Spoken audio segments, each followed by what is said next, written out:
What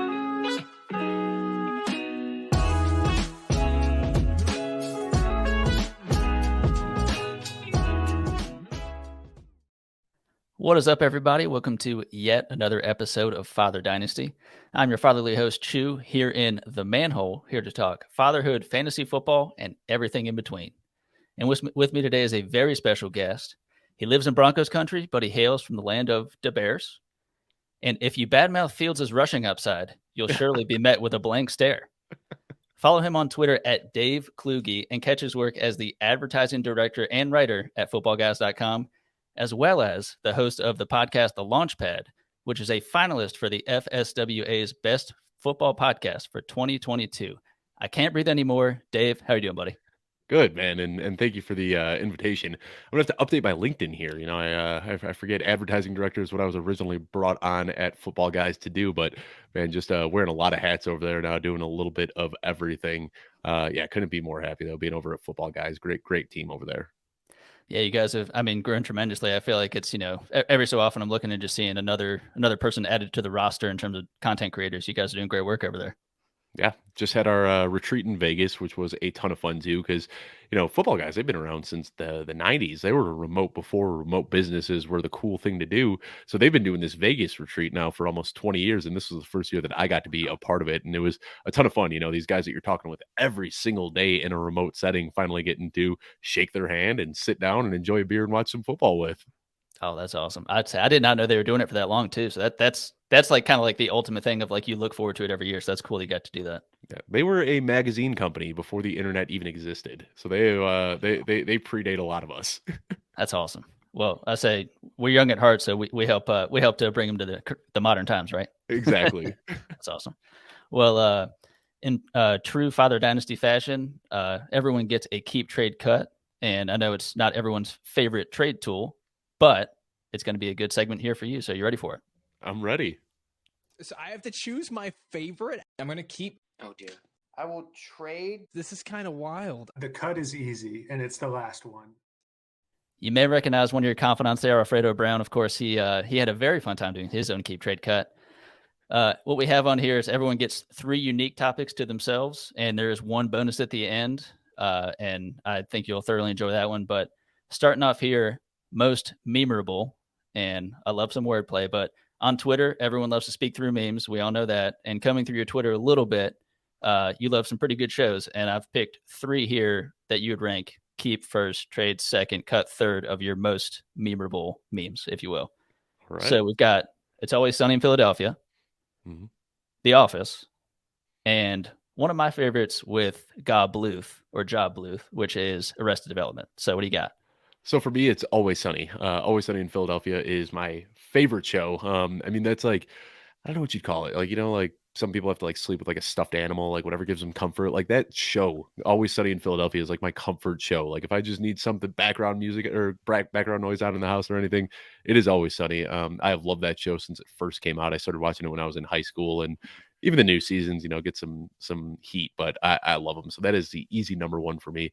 Arrested Development is a pretty easy number 2 as well. I love Arrested Development. I think Tobias Funke is just like the funniest character in TV history.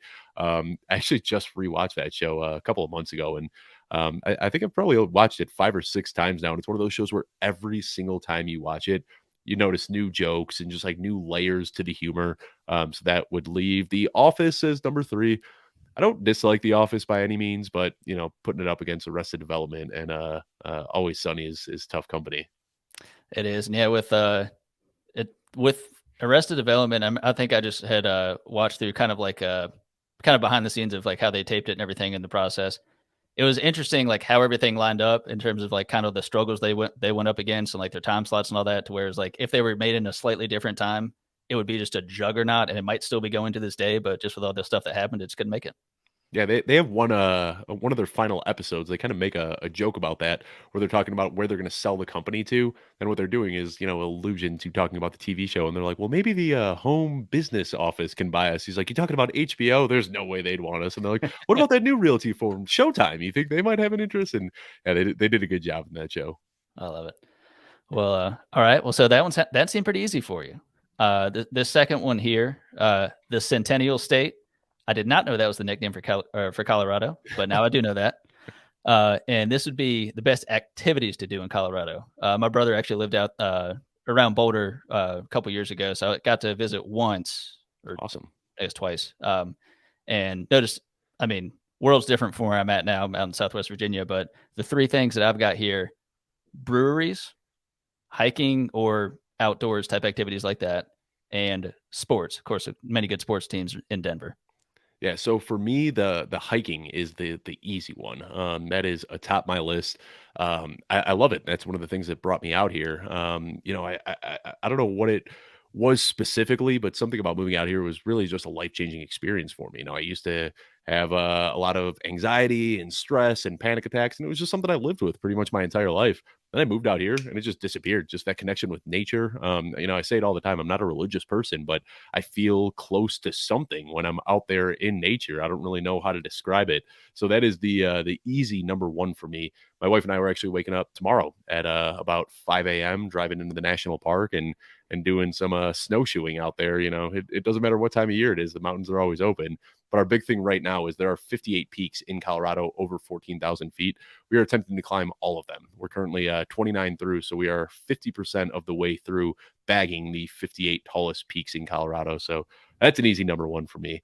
Number two, between sports and breweries, it's a little bit tougher. I live up in Fort Collins, and I think that I'm going to go with breweries for that reason.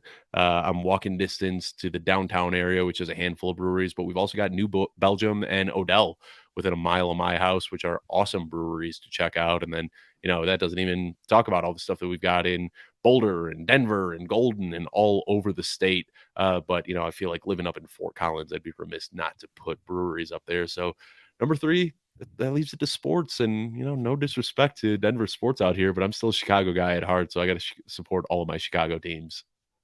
Yeah, I was gonna say I didn't. As of course, I guess it was before this 2022 season when I mistakenly branded you a Broncos fan when I was doing a bit of a writing article, and when you came back with that in my head, I was like, that makes sense because it says right on his Twitter that he's not a Broncos fan, but I went right past it. But I wasn't sure if actually had you been to games maybe when the Bears come to town? So there's only been one game as long as I've been here, and it was a preseason game. And I got to tell you, there were Bears fans outnumbering Broncos fans 10-1. I mean, it was wild. And Colorado's a weird place. Colorado wasn't a huge state, even 10, 20, 30 years ago. Colorado's very unique in the fact that I can meet somebody who lives in Colorado, and the first question is always, so where are you from? Because almost nobody that lives in Colorado is from Colorado. This is a state made up entirely of transplants. So it's kind of bizarre because just about any game you go to, it always feels like an away game, even when the Colorado team is playing in Colorado, because there's so many transplants that when that team comes to play here, regardless of what team it is, the away fans are going to show up because there's a bunch of them that live out here already. That's so bizarre. I think when I was out there, I felt like there was a Broncos game going on. I don't remember who they were playing, but my family and I were at an awesome bar. I don't remember the name, but it felt like at that bar there were more Broncos fans there, like enjoying the game in the way I feel like a Broncos fan would, than what it looked like at the stadium. It was very bizarre in terms of it seemed like they wanted the experience of being, at the bar and that kind of stuff instead of being in the stadium and having to kind of do that. So. And I think that's what it is. Because think about it. If I live in Chicago, I had season tickets. I can go to any Bears game. So if I didn't want to go to a Bears game, I can give tickets away. Not the end of the world. I can go to a bar and watch the game and enjoy it. But now living in Colorado, anytime the Bears come out here, I'm 100% buying tickets to go see them play in Mile High Stadium. So I think that what happens is you end up getting more of away team fans at the actual games. That's so bizarre. Well, I think the next one here, as you mentioned, growing up in Chicago and being a devout Bears fan. So this last one is bear down. And hopefully I don't rile you up with this one if there's any of these that you're not too excited about for Bears decisions made recently. So order these in terms of, these are all done in the last basically season or so. So trading Roquan Smith for a second and a fifth. I did read one of your tweets, and that's why I included that. This is one that I was confused by. Chase Claypool for the Bears 2023 second, which is now the, 201. And Justin Fields. I believe Brandon is the franchise quarterback. I think that's something you agree with as well. Yeah, and I love that selection from the second they made it. I mean, I was going nuts on Twitter on draft night when the Bears traded up, selected Justin Fields, right at the wrong of trading up and selecting Mitch Trubisky over Deshaun Watson. They finally got it right. So, yeah, I think that's the easy keep for me. I am just thrilled to have him on the team, absolutely enamored by this kid's play.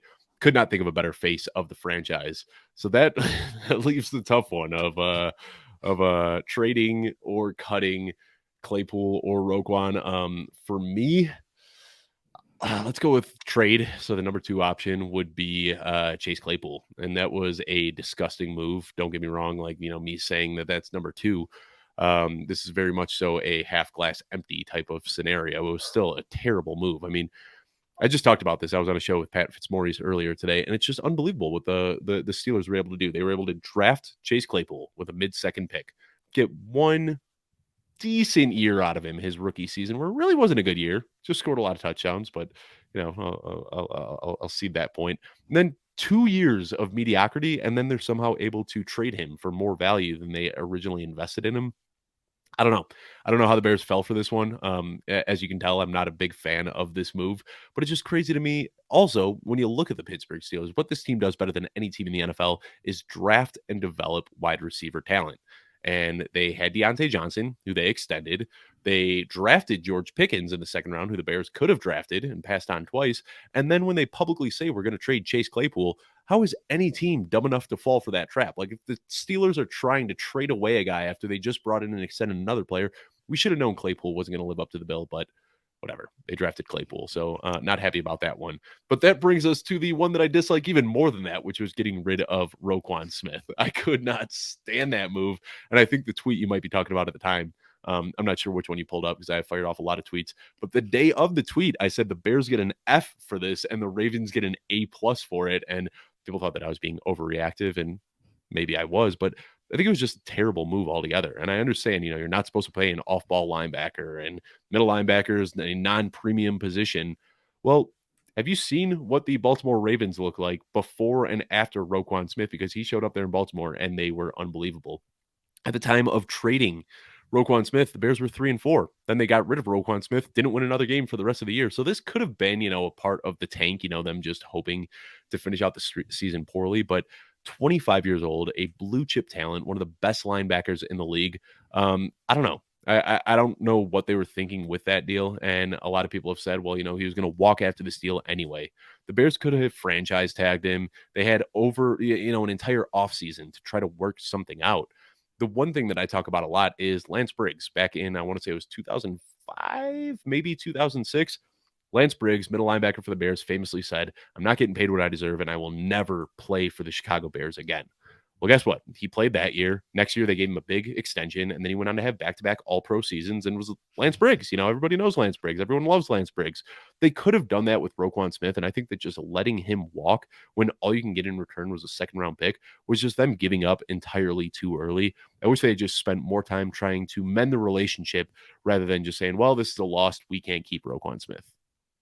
Yeah, I mean, looking at that Ravens defense, because now it's Patrick Queen next to Roquan Smith, among a number of other incredible talents. Chuck Clark in the defensive backs. I went to Virginia Tech, so I love to see Hokie get out there and play well. But it is also unbelievable with what the Bears have been able to do, and I think we'll talk about this a little bit later in terms of it's over $100 million in cap space, if I remember correctly. Mm-hmm. Like it's them. I think it was 135, and then nobody else above 65. Unreal. Yeah, so they basically did the opposite of what the Saints do. The Saints are going to try and get back to zero, and the Bears are going to do really whatever they want. Mm-hmm. So this is going to be that offseason where it's like, okay, you have unbelievable power with the money, the 101, all that. What can happen here? And you got your franchise quarterback. I know some people push back. I don't really know why, but I feel like if you have that, and as you build, protection around him, Claypool maybe becomes something. I'm a big Darnell Mooney guy, big Cole Kmet guy. I mean, who knows what's going to happen? So looking forward to seeing what happens there. Yeah, I mean, I see Roquan Smith as just an important piece, just as important of a piece on defense as Justin Fields was on offense. I mean, you had two pieces on each side of the ball that you could have built around, and to let Roquan Smith walk for a second was just abhorrent, in my opinion. Yeah, he definitely felt like an anchor when he was there. I mean, again, he was a premium draft pick when he was made for a reason, and I think he did nothing but prove that he was worth that pick. So, And it took, the Bears had 3.5 years to extend him and didn't do it. And it took the Ravens all of 6 weeks to say, yep, we want this guy for the next 5 years. they were like, we've got it right now. Just do it right now. Wait, yeah. Yeah, we'll push Lamar's contract to the back burner. We got to make sure this Roquan Smith kid is here to stay. That should tell you everything you need to know. We're not going to give Lamar more of the guarantee than Kyler got, but Roquan, we got this guy. Oh, man. Well, the bonus question here, which is not on theme with any of the previous three, but one that I had come up with. So my wife and I have reclaimed our basement from our toddler. It was previously his, and now we took it back. Pool table, nice TV, dartboard, my parents' foosball table I finally just recently set up. But my wife came up with the idea of putting movie posters up on the wall as decoration.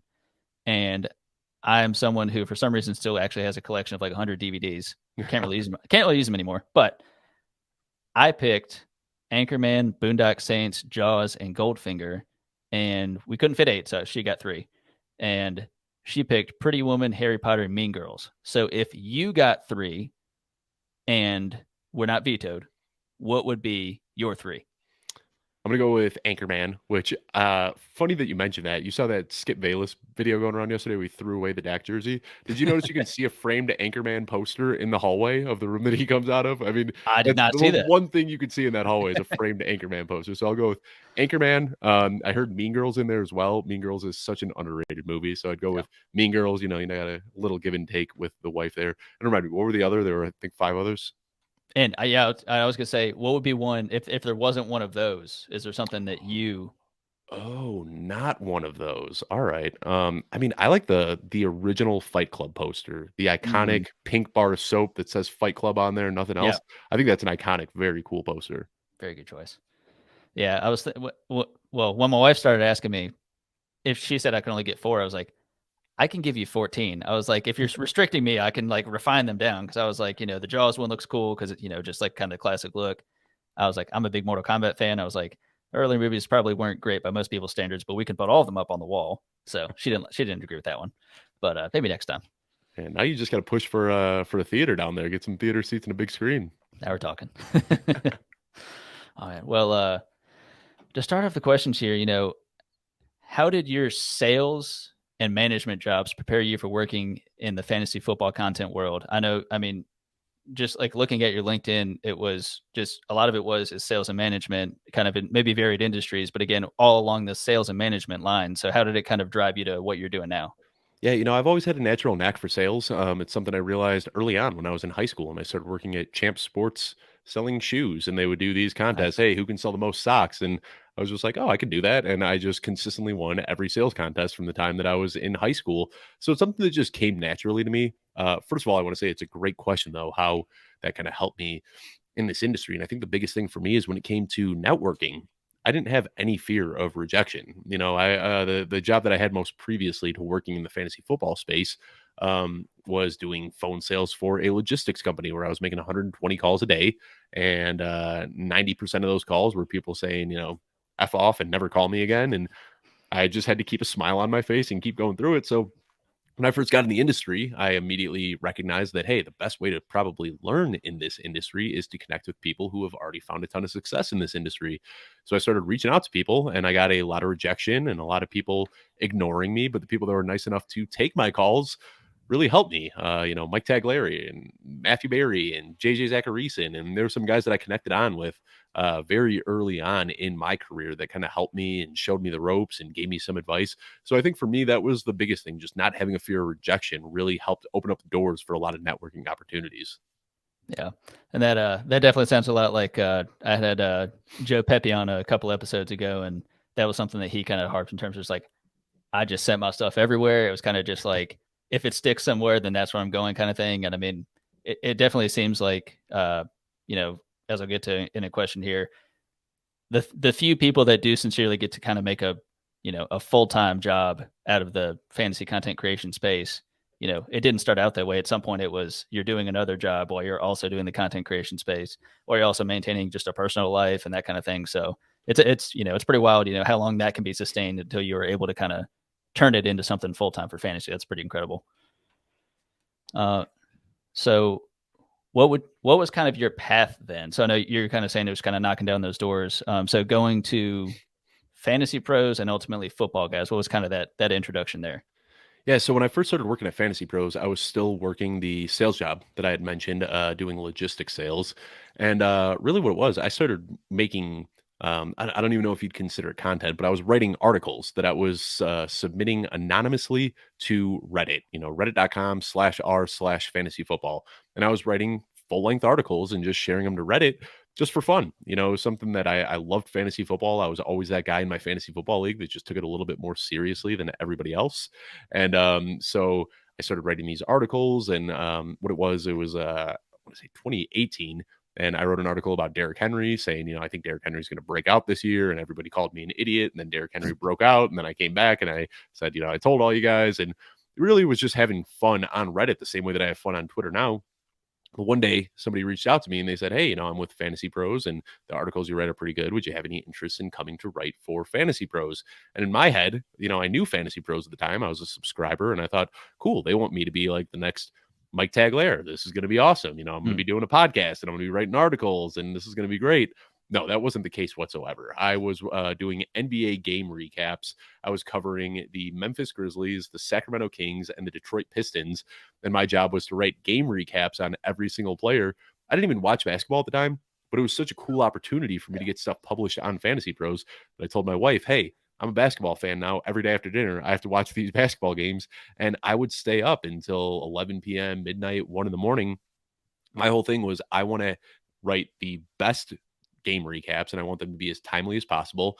And it was as low as you could possibly be on the Fantasy Pros totem pole, but I just wanted to wow everybody there. And that's what I did. And I worked my butt off. And then after doing some game recaps, and they said, hey, we'll get you into this breaking news category where you can report injuries and things like that. And I was the first to get to as many as I possibly could. I was writing somewhere between 30 and 50 little news blurbs every single day. Then I went on to MLB, where I didn't watch MLB, and I said, all right, I guess I'm an MLB fan now. And I covered the Rangers and who was it? The Rangers and the Angels for an entire season. But really the whole time I was reaching out to Dan Harris and Mike Tagliere and all the guys over at Fantasy Pros and saying, I want to do NFL. What do I have to do to get into NFL?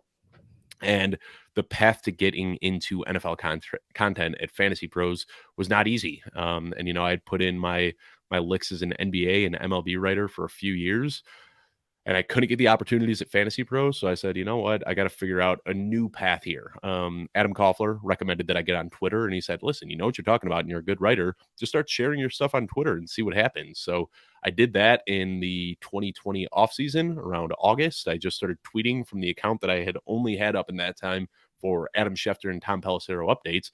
I just started tweeting from, and then people started following me. And then at that point, I grew a following. Fantasy Pros gave me the opportunity to do some NFL content. But at that point, I kind of had one foot out the door at Fantasy Pros. Joe Bryant and I connected, and the rest is history.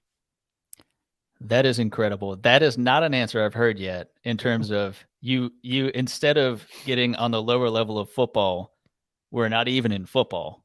And I mean, that's pretty incredible. But I mean, that kind of speaks to your work ethic in terms of if your thought was, if this is how I've got to cut my chops, basically, I'm going to do the best I possibly can. Yeah, I mean, and it was an amazing learning experience too, because everything on there is about timeliness and getting things out as quickly as possible. So I'll still remember the first NFL story I broke was Phil Rivers signing with the Colts, and it was just so cool to see that story break and then hop in the Fantasy Pros chat and say, hey, I'm going to write up about this story, and then just finding ways to take news and then quickly turn that into what it was only 3 to 5 sentences, but try to turn that into an actionable take. I got so much practice and got the reps in there at Fantasy Pros. In my final year at Fantasy Pros, I was averaging almost 100 updates a day. I did almost 3,000 updates in my final year at Fantasy Pros. And then once I got on Twitter and started networking with other people, that was when I got into the show game, and that's when things really kind of took off for me. I did again, I'm dropping a lot of numbers here, but I did over 500 shows in my first year. From the time that I did my first guest appearance until 1 year later, I had done over 500 shows. So I was averaging nearly 2 a day. I mean, if you're talking about flooding the market, that's flooding the market right there. That was my plan. I said, whether you like me or not, you're going to see my face everywhere. That's fantastic. I love that. Well, now that you have numbers to put to that, how are you able to find some semblance of a work-life balance? in maybe kind of in that cut in the chops spot where it was 2 jobs. I mean, like you were saying, it was wild numbers, especially if it was watching sports that you were not immediately kind of drawn to. I know that can be more taxing than anything. Of like, I don't want to watch this sport, let alone these teams, but I'm doing it because it's my job and I know it can get me somewhere.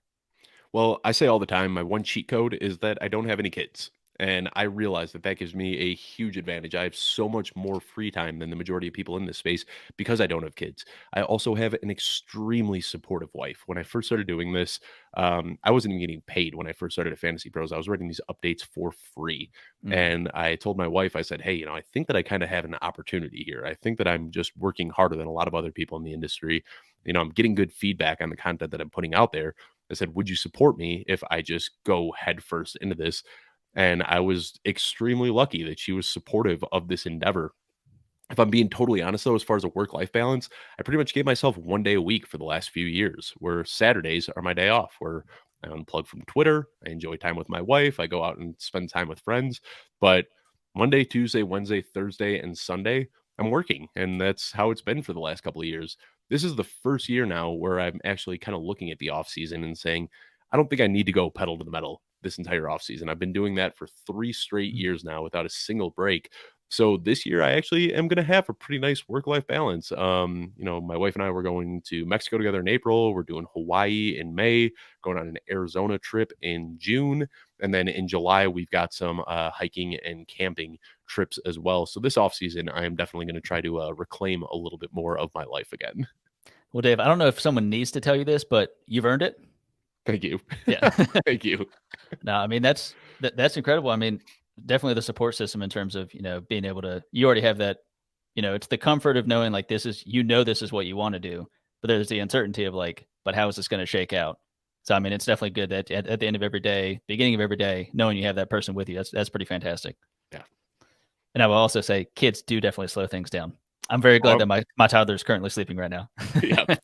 And like I said, I mean, I realize that, and I almost feel guilty saying it that I don't have kids, but I know that that gives me a huge leg up on the majority of people in this industry.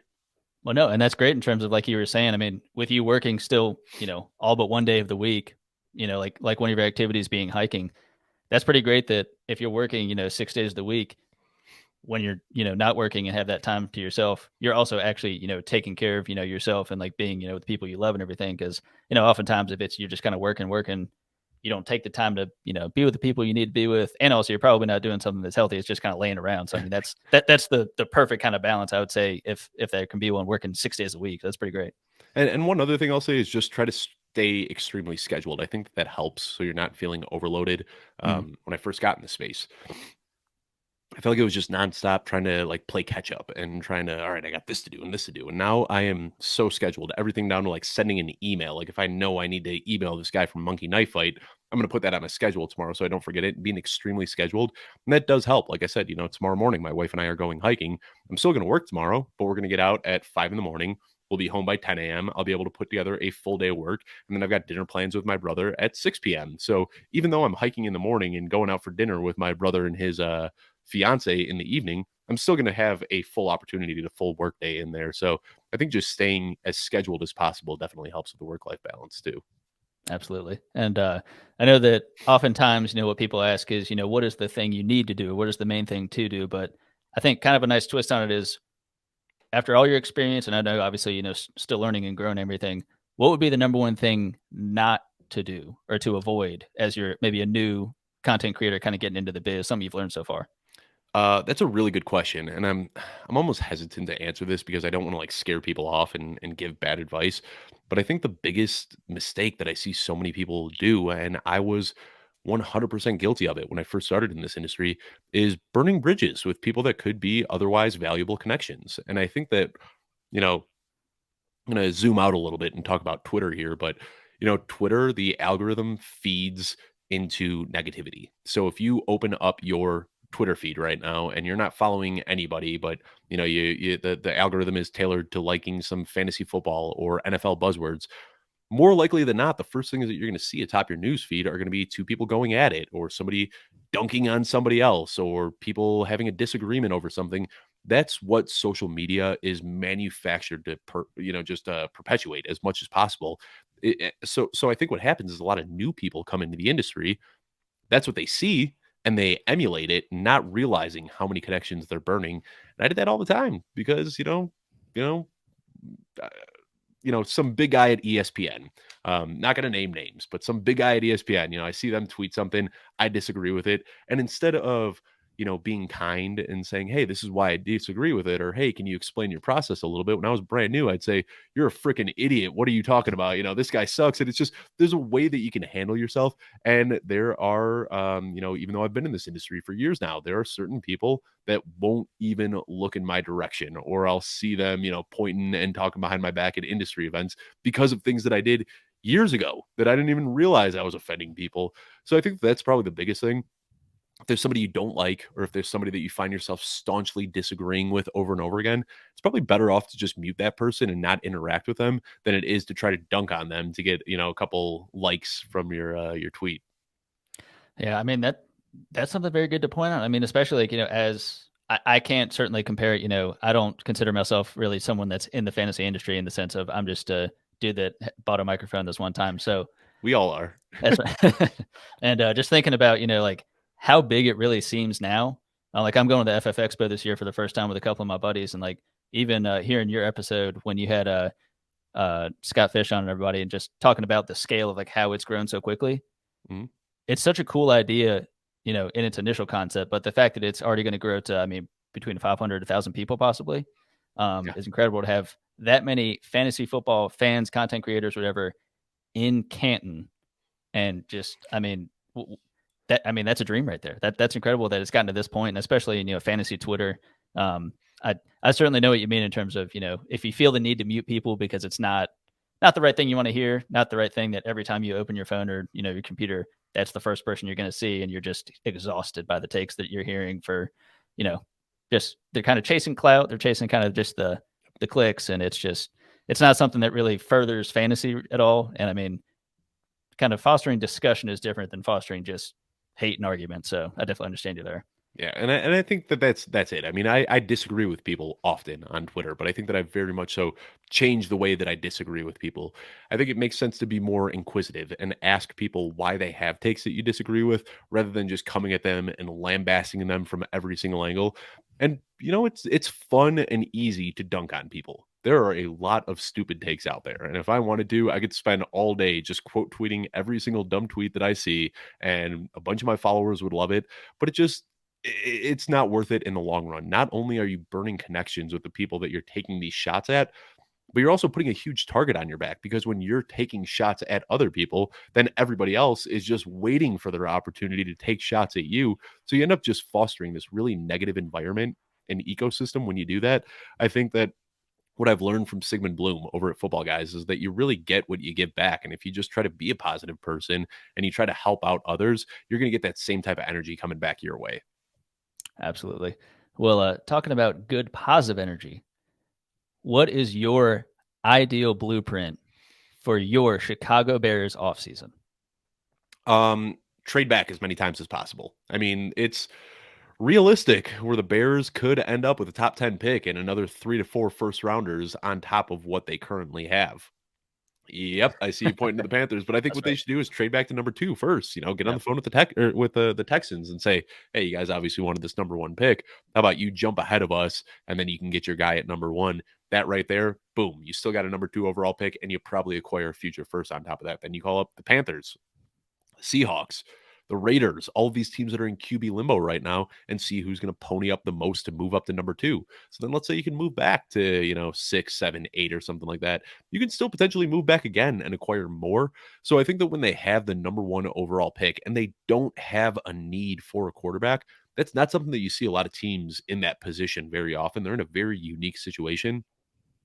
Now, what I will say is, based off of some of the trades that we've seen from Ryan Poles, Roquan Smith and Chase Claypool, like we talked earlier, I don't have a ton of faith in him as a negotiator, but hopefully he could just stick to his trade value chart and he knows exactly what every single trade is valued at, and he doesn't get bent over too hard here as we approach the NFL draft. But ideally, that's what I'd like to see, is them trade back from that number 1 pick and acquire as much draft capital as possible. But what we've also seen in the last couple of years are in these draft day trades. We see players like Stephon Diggs get traded to Buffalo. We see players like A.J. Brown get traded to Philadelphia. And coincidentally, we saw Josh Allen take a huge step forward that year. We saw Jalen Hurts take a huge step forward this year. So with a lot of these teams that have these really young and talented wide receivers, just trying to see the theme that I saw with Stephon Diggs and A.J. Brown. These guys were coming to the end of their rookie contracts, and teams wanted to move up. So trying to identify some other guys that are in similar positions: T. Higgins, DK Metcalf, Terry McLaurin, Brandon Ayuk. There's a lot of really talented guys that might not look available right now, but could be available come draft day. So I'm hoping that the Bears can do the right thing and bring in a true wide receiver one for Justin Fields to help them take that step forward next year. I like that. And like you were mentioning about Ryan Poles, for all of the chaos and mayhem that the Panthers have brought upon themselves for the last couple of years, Scott Fitterer wheels and deals. So I'm sincerely hoping that he does at least make a strong attempt to getting that 101. Because, I mean, like you were saying, all those other teams that are, the Colts, all those guys, that there's a lot of teams in the top 10 that are already in the top 10 and they can hope that someone's going to fall, but someone's going to overpay for that 101 or one of those, top 3 picks, just because they can't wait. They can't have a Sam Darnold. They can't have, as much as I do still like him, Davis Mills. There's a lot of these, it's just not going to happen. So, I mean, there's, a couple of quarterbacks, some that are supposedly, studs, blue chip guys, other guys that are maybe more questionable and maybe just only us in the fantasy community like them for the rushing upside. Richardson. But, very excited to see what happens there. And I know the offseason's really just getting started. So I think from a content space too, I think everyone in the industry will have a lot of interesting things to talk about, especially with the Senior Bowl, I think 2 weeks away. Yeah, I believe it's the week before this. So it'll be the week after the conference games, right? So 2 weeks. Yeah. I think the best thing, though, for the Bears would be if Levis can start to see his value rise a little bit. Because right now we're hearing about Bryce Young and C.J. Stroud. But if all of a sudden he starts getting into that, talking consideration as being a top quarterback as well, then the Bears have even more opportunities to move back. So I think they're doing the right thing now by holding off, because had they made an immediate trade, right after Houston won that game, they probably wouldn't have gotten much value. So I think that as they get closer and closer to the draft, those picks are only going to become more alluring. So I think they're doing the right thing by holding off. And that's as long as someone nudges Ryan Poles and says, no, don't say we're happy with Justin Fields. We're uncertain. We don't know, right? Nudge them. And then like, all right, yeah, we're trading. We're good with Justin Fields. That's fine. Exactly. Yep. But all right, well, Dave, I sincerely appreciate you taking the time to come on. You got pretty for me, so thank you very much. But the guest always gets the last word. You can have a shout out, a plug, a quote, a cheers. I did add this one recently. An insult, if you do want to throw one out there, entirely up to you. So the Jeff Bell guy, man, he gets on my nerves. Let me tell. No, but seriously, I'll keep it simple. Just follow me on Twitter at Dave Kluge. I used to, be doing this over here and this over here and this over here. Now just follow me on Twitter at Dave Kluge, and you'll see everything that I'm putting out. Hosting 4 shows a week in addition to writing articles. And then I try to be, memey and funny on Twitter. So you can follow me at Dave Kluge. Awesome. Well, Dave, I appreciate it. Keep pumping out those It's Always Sunny memes and enjoy that hike. Thank you.